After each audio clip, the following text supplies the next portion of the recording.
बाबूजी के नाम अमरपति आला, माँ के नाम सती सोनाई, चाची के नाम सती फूला, चाचा जी के नाम जंगली उदल ला गया, भाई जी के नाम कुंदल कुमार, उनसे छोट भाई चचेरा भाई है, उनका नाम इंद्रजीत कुमार, हमारा नाम सती कंचना, मंत्री मंत्री और फुटा कहियो ना महाराज की है कत रही थी कत रही थे भाई पर कल जिस बात से कौन रे सती सेड़ गेली की करी हम के बिसर बे हां बिसर जेबे हम रे बिसर कनी ने सब हां तो कहियो ना की कह के हमरा पहले से कहू क्या कि तुम्हारे बारे में सोची जे ना चाचा जी के कही थी तो से कोन के हमरे मुझे छिया अखन तो देखे छी हम धान सब चल भा गेलिए धान चाउर भेलिए तो लाउ ने ये फेंका हम फेंक ले छी अरे कोई फटका लखवा वाला पूरा फाके वाला नजर आवे छा कति बजे तो गई अपने दिन हम जबान लिए अब दिन हम बच्चा यार हम जबान भेल के ना भेलिए ना अब तो यहाँ पे छोट इतना से यहाँ तो बोर्ड में भाग दिए यहाँ के गाँवों में सोचे छे हमार बेटी के जवान भए गेले तेकरा घर में बेटी जवान है जकरा माथा पर भाई तो कुछ सोचे छे हमरा बारे में आज कॉपी किताब ले लीजिए हां कॉपी किताब ले जा खाली स्कूल हां साइकिल चढ़ते कोचिंग खाली साइकिल पकड़ के कोचिंग जाइए पढ़े ले हां ये नहीं जाने थे स्कूल छिए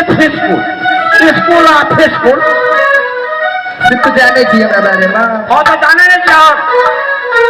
चलो बारिश की जवानी और हरा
है राज मोहब्बत और जंग रुदन को मकाम यही पड़ता है।